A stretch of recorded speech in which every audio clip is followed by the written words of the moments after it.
Hi guys, today's video is going to be all about drawing facial expressions and also the tips that I've picked up over time and with practice. It's something that I have struggled with for many years. I've actually made 2 other videos on drawing expressions before, however this is the video where I feel like I'm finally beginning to get the hang of it.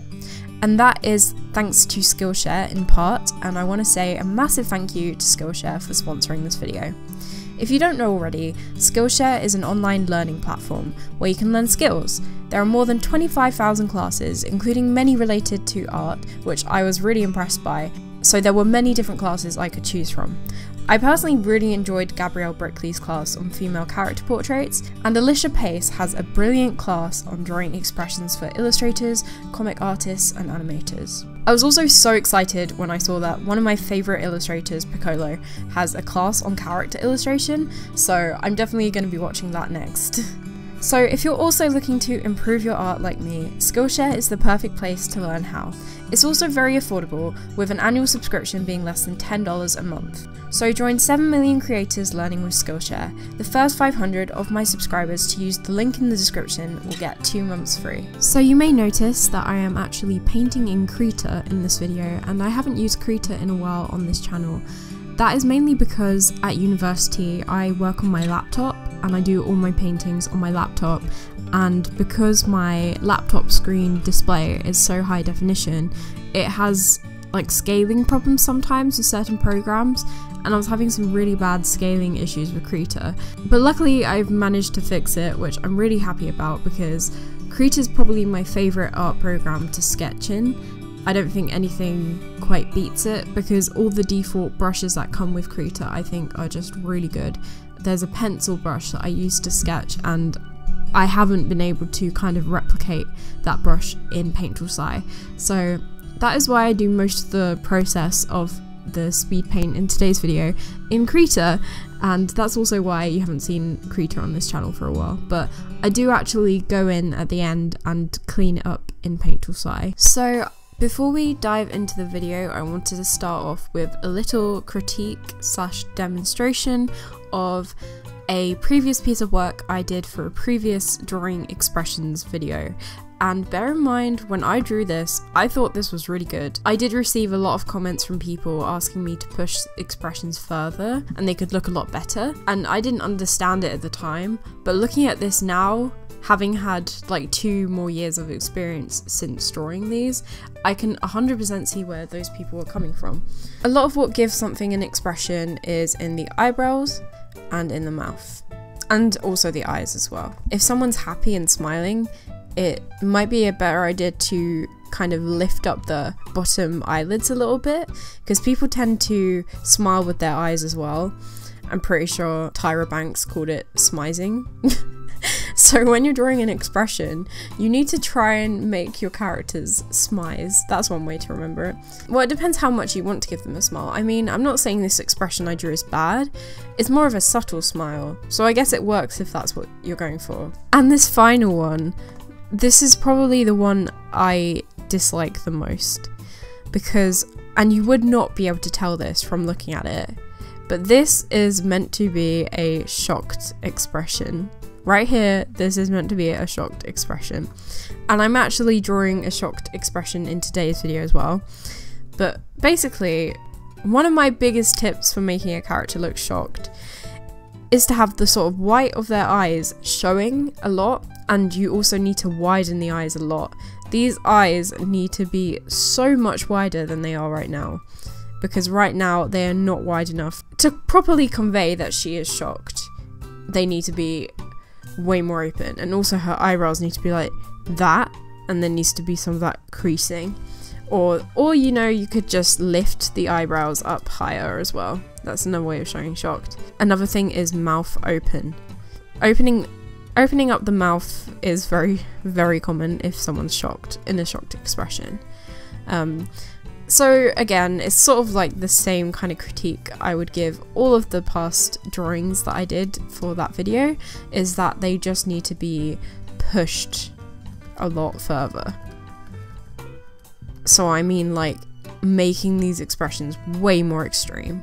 to really emphasize the emotions that I was going for, because it just is not properly conveying those emotions. They're very subtle expressions, and it's because I was too scared to lift the eyebrows any higher. I was too scared to make the eyes look wide in case she looked weird, because I still wanted her to look like, you know, really pretty and stuff like that. But it's about making the expression believable, and hopefully this helps as well any of you who are having some of the same issues. Just seeing how I would go back and change any of these old expressions, because they're just not extreme enough.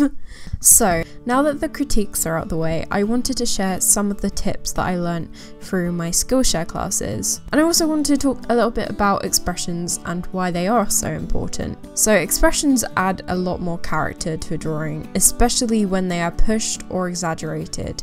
And if you learn to master expressions, and if you're able to draw every single kind of expression possible, then you will be able to make your drawings a lot more interesting to look at. As well as if you are someone who's looking to create a comic, it's going to be quite difficult to show interactions between the characters without actually drawing the expressions. So my number one tip is to act it out. You are your own reference. If you have a mirror on your desk or nearby, you can make the faces that you want to draw in that mirror, and trust me, it will help you a lot. In my university room, I actually have a mirror nearby because my wardrobe is right next to my desk. So I just kind of pull out the wardrobe door, look into the mirror. You might feel a bit silly at first because you're just staring into a mirror, making angry faces or like sad faces, and then for a split second you might just think to yourself, why am I doing this with my life? But trust me, it will be to benefit yourself in terms of drawing. It is a really good way of getting a reference, because sometimes you will look up a reference on Google or something and you want to get a reference for a certain expression and you just can't get the right reference that you need. They just aren't pulling quite the right expression, if that makes sense. So you can look into a mirror and make your own reference. And actually the 2D animation classrooms at my university, they have a mirror running all the way down the wall on one side. You are expected to reference your face a lot, especially in 2D animation where you're having to animate facial expressions all the time. That is one of the biggest tips I have for you. Even like the great Disney animators, they are constantly making faces at the mirrors on their desk. If you Google like Disney animators making faces, you'll see some of them. They're actually quite funny to look at. But yeah, so that is my first tip for you. My second tip is to start simple and then push it further. There's an exercise that you can do where you basically draw the expression how you would just normally draw it, and then right next to it you draw it again, but this time push it so much further and try and accentuate certain features. Ask yourself how you can exaggerate to really convey that emotion that you're trying to convey. Another thing is just plain old reference, like getting reference images from Google or Pinterest. You can just, you know, grab a reference image, and for anything like this, like expressions, you should be referencing from life, whether it be from a mirror or from a photo reference. It will just help you out a lot. Another thing to bear in mind is shape language. So a sort of more rounder, softer face with rounder, softer shapes going on in the features and expression is a lot friendlier, and it's like you would associate with something like a happy face, like a smile or some kind of positive emotion, whereas more angular, harsher lines are really good for negative expressions like anger or making a character look more evil. Another thing is that lighting plays a part. I didn't actually try anything to do with this in this video, but lighting really does play a part in how the emotion of a piece comes through. So, you know, like the typical blue for sadness, like for example the sad guy that I drew, I might put him on a blue background to further emphasize the fact that he's sad, and, you know, like a happier, warmer colour for the happier expression. For the shocked, I don't know what colour for that. Obviously, the most important part is to have the basic fundamentals down. As we clarified through looking at my other old drawing, is that I had no idea how to push things and what to push. There are certain things that I really needed to just really push further. The biggest things being the eyes and the eyebrows. Eyebrows can have such a big impact in terms of how you convey the emotion, and Think about how when you raise or lower your eyebrows, it will cause like creasing in the skin. Don't be afraid to put in the creases like I was. So in this video, I am drawing a shocked expression, a happy smiling expression. I don't know what expression Akira is meant to have. At first, when I was sketching it, it kind of looked like she was mid-sneeze, which I just found really amusing, but as I went on to colour her, it kind of just looks like she's mid-speech or something. And then lastly, we just have this sad boy. And I wanted to draw a guy because I wanted that extra element of challenge. It was already challenging enough drawing expressions and trying to make them good, but I was like, you know what, let's make it even harder and draw a guy, which I'm not used to doing. So that one's probably my least favourite. I don't think that one turned out that good at all. You might disagree, but I know I can probably do better, but it's just another thing to practice, I guess.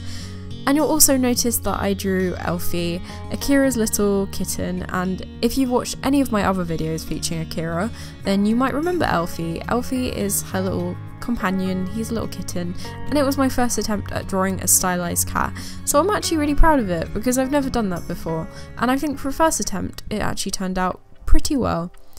So yeah, that's basically what I drew in this video. Hopefully you've learnt something from this video and you've learnt from my mistakes.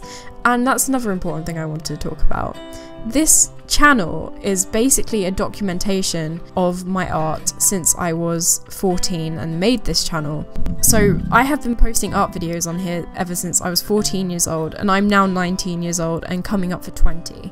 So it's been a documentation of my mistakes, it's been a documentation of my progress, and I want you to just bear in mind that you're not going to be a perfect artist straight away.